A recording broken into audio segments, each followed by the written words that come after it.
this new thing where I want to introduce to you now, what we call HR, horizontal rule.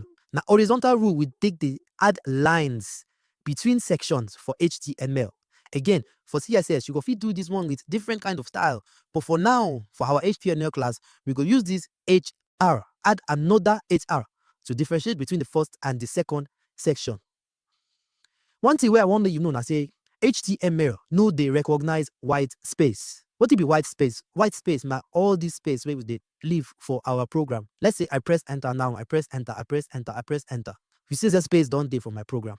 If you go to websites, you feel expect to make all this space they there too, but you no go there because HTML they automatically remove this white space. So if you want add this space, or if you want move to new line for your HTML code, not be enter, you go use DOM, not be this kind of space, you go use DOM. One thing where you feel use now BR elements. These BR elements now, we they call them line break. You go use separate one line from another. And it is important to know say this BR, you see say you know get opening and closing tab. You know just write opening BR and then closer with name BR. No, not just one tag BR, and it will help you add the break.